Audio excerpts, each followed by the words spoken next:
وہ میں لفظ استعمال کروں جادو ہے، وہ میجک ہے، نہیں، وہ معجزہ ہے کہ ایک شوہر جو گھر سے لاپرواہ ہو گیا ہو. اب اس میں ضروری نہیں ہے لائف کے کون سے سٹیج میں نے بتایا اب ایسی مثالیں آ رہی ہیں 60 سال کے بڑے میاں اور بڑی بھی اور طلاق ہو گئی. دورانیہ ثانوی، دوسرا دورانیہ اس میں فیل ہو گئے. تو یہ وہ معجزاتی چیز ہے بیوی کے اخلاق، اچھے اخلاق، کہ اگر شوہر گھر سے بے پرواہ ہو گیا، اگر شوہر گھر میں دیر سے آ رہا ہے، اگر شوہر تندخو ہے، اگر شوہر جھگڑالو ہے، اگر شوہر بیوی کے ماں باپ کی عزت نہیں کر رہا، اگر شوہر بیوی کے عزیزوں کی عزت نہیں کر رہا، اگر شوہر، اب میں لفظ استعمال کروں گا، اگر شوہر نفسیاتی بیماری کا اتنا شکار ہو گیا ہے کہ اٹھتے بیٹھتے بیوی کو طلاق کی دھمکیاں دیتا ہے، یہ نفسیاتی مرض ہوتا ہے، یہ کوئی مردانگی نہیں ہوتی. اور روایت کا جملہ ہے، رسول فرماتے ہیں، بلکہ یہ وہ روایت ہے کہ چوتھے امام نے، حضرت امام زین العابدین علیہ السلام نے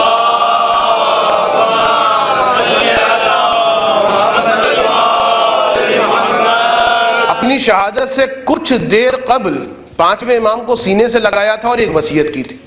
کہ بیٹا ایسے شخص پر ظلم کرنے سے بچنا جس کا مددگار اور حامی سوائے خدا کے کوئی اور نہ ہو. یہ اٹھتے بیٹھتے طلاق کی دھمکیاں دینا یہ سوچ کر کہ یہ لڑکی تنہا ہے، اس کے ماں باپ کمزور ہیں، اس کے رشتہ دار کمزور ہیں، میں امیر، میں مثلا چودھری زمیندار، میں اتنا کروڑ پتی، میری اتنی مضبوط برادری، اور کو تنہا سمجھے تو وہ تنہا نہیں ہے. اب تمہارے مقابل پہ روایت کے مطابق خدا آ گیا ہے. تو بہرحال اگر ایسے سارے مسائل ہیں، خوش اخلاقی شوہر کو گھر کی طرف واپس پلٹاتی، خوش اخلاقی بیوی کے ماں باپ کا احترام کرنا سکھاتی، خوش اخلاقی شوہر کی تندخو زبان کو شیرین زبان میں منقلب کر دیتی، اور بہت سارے ثمرات. ایک راوی رسول کی خدمت میں آیا اور کہتا ہے، اللہ کے رسول، میری ایک بیوی ہے کہ جب میں اپنے گھر میں آتا ہوں تو مسکراہٹوں کے ساتھ میرا استقبال کرتی، اور جب میں صبح کام کے لیے جاتا ہوں تو بدرقہ کرتی، یعنی دروازے تک باقاعدہ مجھے چھوڑنے آتی. اگر میں کبھی پریشان ہو جاؤں تو مجھ سے کہتی ہے کہ اے میرے سرتاج، اگر تو رزق کی وجہ سے پریشان ہے تو کیوں گھبرا رہا، اس لیے کہ خدا تیرے اور میرے رزق کا ضامن ہے، اور اگر تو کسی اخروی مسئلے کی وجہ سے آخرت کی خاطر پریشان ہے تو خدا تیری اس پریشانی کو اور کرے، اس لیے کہ تیری توفیقات میں اضافے کا سبب ہے. رسول جب راوی یہاں تک پہنچا، رسول مسکرا کے فرماتے ہیں، بشرھا بالجنہ، جاؤ جا کے اپنی زوجہ کو جنت کی بشارت دے دو، اور وقل لہا، اور اپنی زوجہ سے کہہ دو کہ انکی یا انکی عاملۃ من عمال اللہ، کہ تو خدا کے زمین پر جو کچھ خادم ہیں ان خادموں میں سے ایک خادمہ ہے، وَلَكِ اجر نصف شہید، وَلَكِ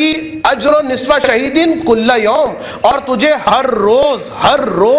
روز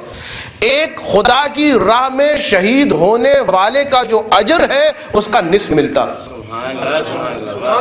درود پڑھ دیں محمد علیہ محمد.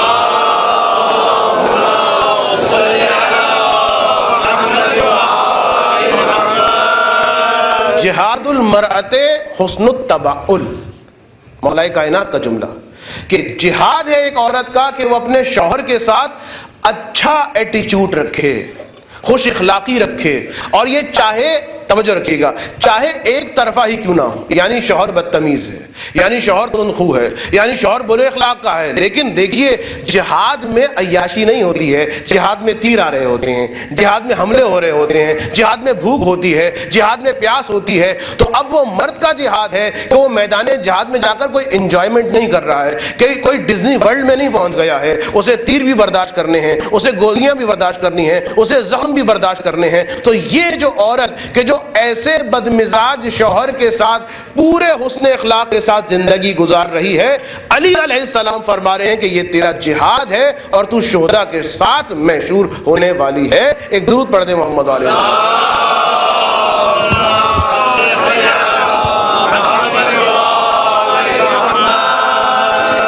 وقت میرا تقریباً ختم ہو گیا، اگرچہ میری منتظمین سے یہی گزارش ہے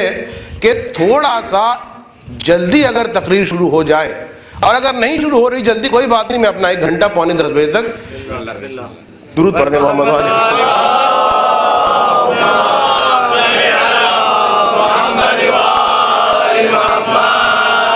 تو خوش اخلاقی،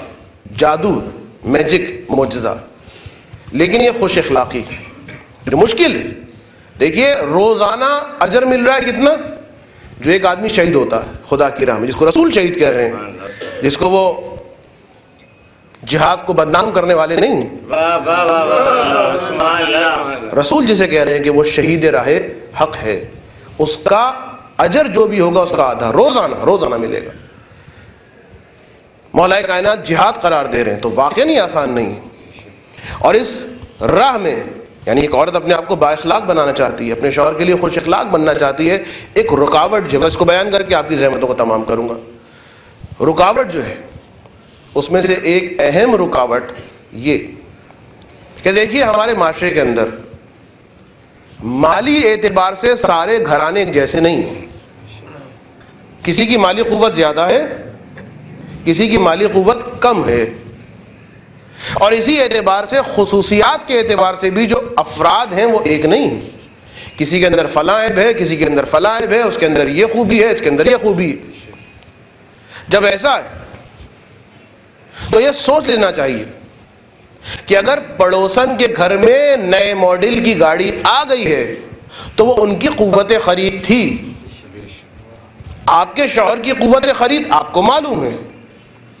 اب اگر آپ اصرار کر رہی ہیں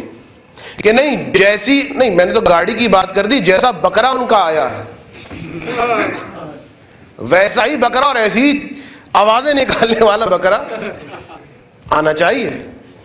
پہلے تو ہم سمجھتے تھے کہ لطیفوں میں بات ہوتی ہے، نہیں، پریکٹیکل، کہ ان کا بکرا جو ہے وہ اس طرح اکڑ کے چلتا ہے، ہمارا بکرا اور اکڑ کے چلے۔ یہ چھوٹی چھوٹی باتیں۔ تو دیکھیے جو قیمت خرید ہوتی ہے، جو قوت ہوتی ہے، جو مالی استطاعت ہوتی ہے، آپ کے پڑوسن کے شوہر کی یقیناً ہے، لہذا وہ پرووائڈ کر رہا ہے، یا جس طرح بھی پرووائڈ کر رہا ہے، آپ نے اپنے آپ کو دیکھنا۔ اگر آپ کی مالی استطاعت نہیں ہے، سب سے پہلے یہ طے کیجئے کہ کیا اس چیز کی ضرورت آپ کے گھر میں ہے۔ اس وقت دنیا میں ہائپر مال جو ہیں جگہ جگہ، بڑے بڑے مثلاً آپ جائیں تو ہر قسم کی چیز، یعنی کنگھی سے لے کر مثلاً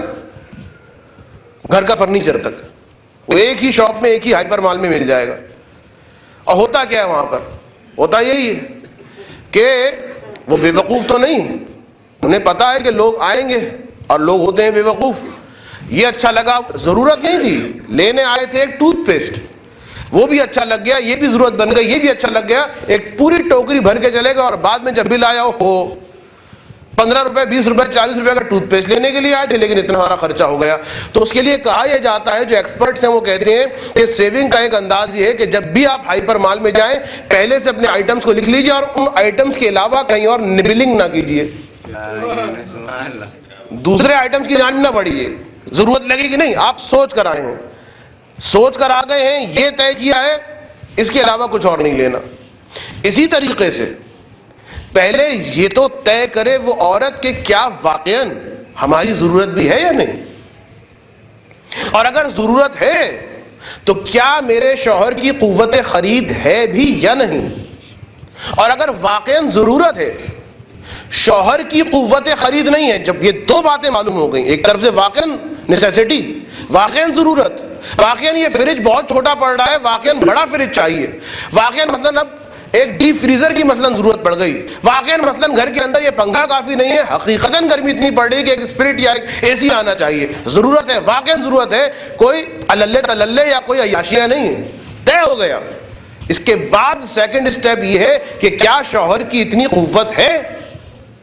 اگر قوت ہے فبہا، بہت اچھی بات۔ قوت کا مطلب یہ نہیں ہوتا کہ شوہر کریڈٹ کارڈ جمع کرتا پھرے، قوت کا مطلب یہ ہوتا ہے کہ اس چیز کو نقد خریدے۔ تو اگر ایسی کیفیت ہے آپ اس کو سمجھائیے اور اس کے بعد اس چیز کو لے لیجئے۔ لیکن اگر قوت خرید نہیں ہے، چاہے آپ سمجھ رہے ہیں کہ بہت قیمتی اور بہت ضروری چیز ہے، اس کے باوجود بھی اب کرنا یہ ہے، انداز یہ ہے، شوہر سے اس بات کی ہرگز ڈیمانڈ نہ کریں کہ ہمیں مثلا اسی چاہیے، ہمیں فلاں چیز چاہیے۔ آپ کو یاد ہے میں نے کل کیا روایت پڑھی تھی؟ فاطمہ علی سے کبھی ایسی چیز، کسی چیز کا تقاضا نہیں کرنا، نہیں یہ نہیں کہا ایسی چیز، کسی چیز کا تقاضا نہیں کرنا، ہو سکتا ہے تم تقاضا کرو، علی پورا نہ کر پائے، علی کو شرمندگی محسوس ہو۔ یہ وہ شرمندگی، یہ وہ سبکی ہوتی ہے جس کو مٹانے کی خاطر پھر انسان کیا کچھ کر لیتا۔ اب ضروری چیز ہے، قوت خرید نہیں ہے، شوہر سے ڈسکس نہیں کرنا، شوہر سے ڈیمانڈ نہیں کرنی، وہ خرید نہیں سکتا، اس کو قرض لینا پڑے گا۔ پس انداز کیجیے، آہستہ آہستہ سیونگ کریں، اور جب سیونگ ہو جائے شوہر کو خوشخبری سنائیے کہ بھائی یہ ہم نے اتنے پیسے جمع کر لی ہیں، جائیے جا کے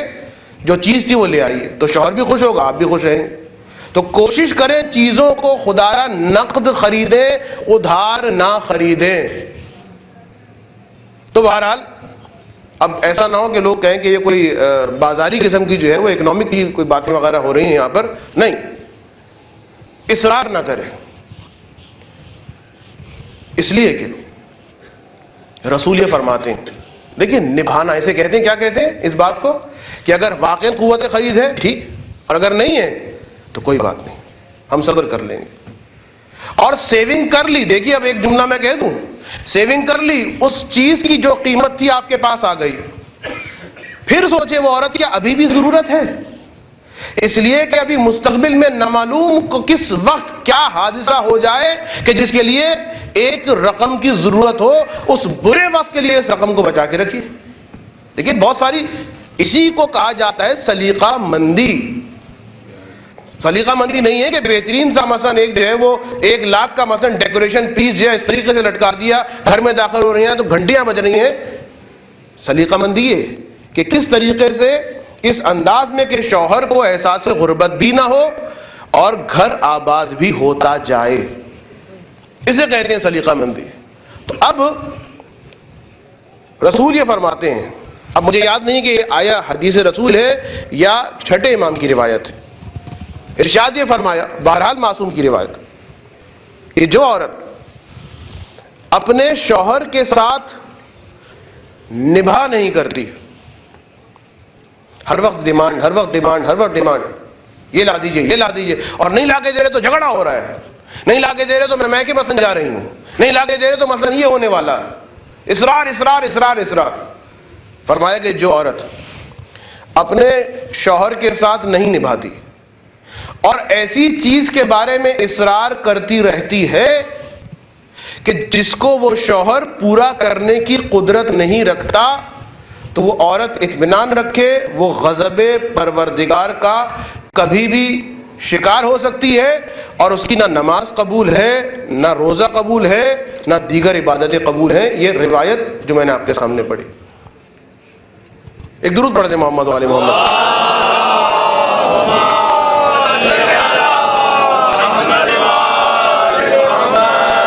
دیکھیے ایک بہت اہم اصول سامنے آیا جس پر میں اپنی بات کو ختم کر رہا ہوں، بے جا توقعات، کہ جب ان کے گھر میں یہ ہے تو ہمارے شوہر بھی یہ لے کر آئیں گے، انتہائی برے نتائج کا حامل۔ اور یہ بے جا توقعات، اب یہ جملہ میں کہہ کے آگے بڑھ جانا چاہتا ہوں، ربط مسائل، بے جا توقعات، ایک تو میں نے مثال دی مالی اعتبار سے کہ کوئی بات نہیں، ہم نے کہہ دیا ہے نا، بس اب وہ لے کر آئیں گے، وہ تو آسمان سے ستارے توڑ کر لے کر آنے والے ہیں، ہم نے کہہ دیا کافی ہے، کسی طریقے سے بھی نئے ماڈل کی گاڑی لے کر آئیں گے۔ بے جا توقعات صرف مالی اعتبار سے نہیں ہوتی، ان کے شوہر تو ماشاءاللہ ان کے چلنے کا انداز کتنا اچھا ہے، یہ مسائل آ رہے ہیں عزیزوں، بہت احتیاط سے میں بیان کر رہا ہوں، ان کے شوہر کے چلنے کا انداز کتنا اچھا ہے، ان کے شوہر کے انداز گفتگو کتنا اچھا ہے، ان کے اندر تو یہ کوالٹی ہے، ان کے پاس تو یہ سرٹیفکیٹس ہیں۔ دیکھیے وہ تو اپنی بیوی کا باورچی خانے میں ہاتھ بھی بٹاتے ہیں۔ اچھا یہ بھی کوالٹی ہے شوہر کی، ہاں یہ ابھی انشاءاللہ آئے گا بعد میں۔ ابھی آپ جو بہت خوش ہو کے سن رہے ہیں ذمہ داریاں خواتین کی، مردوں کی ذمہ داریاں بھی اسی انداز میں واہ واہ اور سبحان اللہ کرتے کرتے سنیے گا۔ درود پڑھتے محمد علیہ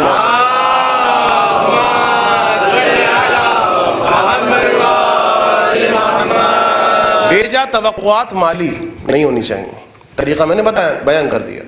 اور اسی طریقے سے ایک انسان ہے، وہ مکمل نہیں ہے، اتنی زیادہ باریک بینی سے جب آپ عیب تلاش کریں گی تو پھر عیب نکل آئے گا۔ اور جب معذرت کے ساتھ یہ لفظ بہت سخت ہے کہ جب نگاہ دوسرے عورتوں کے شوہروں کی خوبیوں پر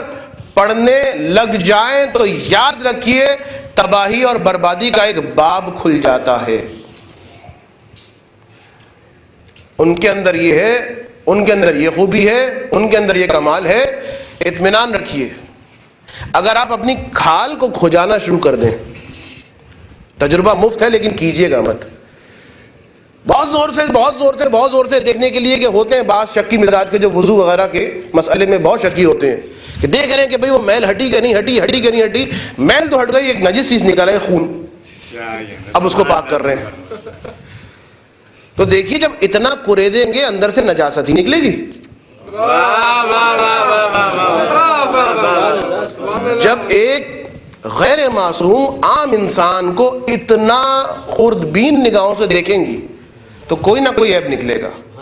خوبیوں پہ نگاہ رکھیں، اپنی خامیوں پہ نگاہ رکھیں، اور یہ اطمینان رکھیں خدا نہ خواستہ ہوتا ہے، یہ کیسز آئے ہیں عزیزوں کہ ایک عورت نے صرف اس لیے خلا لی ہے کہ ان کے جو فلاں جو ان کی سہیلی ہیں یا رشتہ دار ہیں، ان کے شوہر کے اندر یہ خوبیاں ہیں، مجھے ایسی خوبیوں والا شوہر چاہیے۔ یہ ہوا ہے۔ ایسی عورتیں اطمینان رکھیں، طلاق کے بعد ان کی رشتے کے لیے کوئی لائنیں نہیں لگیں گی، اور اگر رشتہ ہو بھی گیا اور شاید وہ کوالٹی جس کی تلاش میں یہ ماری پھر رہی تھی، بہت احتیاط کی ہے اسلام نے، خواتین کے لیے خاص تاکید ہے نامحرموں سے گفتگو کس طرح کرنا، نامحرموں سے زیادہ مذاق نہیں کرنا۔ یہ ساری باتیں جو بیسکس باتیں ہیں کہ جن کو انشاءاللہ پھر کبھی موقع ملا تو اگر وہ خوبی مل بھی گئی، اول تو کچھ ہونے والا نہیں ہے، ہو بھی گیا اور وہ خوبی مل بھی گئی۔ ایک صاحب نے فلاں خاندان کا رشتہ ٹھکرا دیا اس لیے کہ ان کے گھر میں جو ہے وہ ہارٹ اٹیک کی بیماری ہے، ہمارے خاندان میں وہ ویسی ہارٹ اٹیک ہے اور زیادہ ہارٹ اٹیک ہو جائے گا، تو دوسرے خاندان میں کیا، وہاں پہ دیوانے پن کی بیماری تھی، وہاں پاگل پن کے دورے پڑتے تھے، تو اب کوئی بچے ہارٹ اٹیک والے، کوئی بچے پاگل، تو ادھر جو خوبی مل گئی، لیکن ہو سکتا ہے اس خوبی کو تحت الشعاع کرنے والا کوئی ایسا عیب ہو جو زندگی کو جہنم بنا دے۔ تو کچھ باتیں، احترام، شکایتیں کب کرنی ہیں، دکھ کب بیان کرنے ہیں، خوش اخلاقی، بے جا توقع نہ رکھے، اور بے جا توقع میں فقط مالی اعتبار سے نہیں، میں نے بتایا ابتدائی تقریر میں کہ واقعاً اگر عورت اپنی صلاحیتوں کو استعمال کرے، اپنے اخلاق کو استعمال کرے جو خدا نے اس کو ودیعہ کیا ہے، تو یہی معمولی شخص ایک صاحب کمال بن سکتا ہے، اسی عورت کی وجہ سے، اسی عورت کی وجہ سے ترقی کی بلندیوں تک پہنچ سکتا۔ ان اصولوں کا ذہن میں ہمیشہ خیال رہے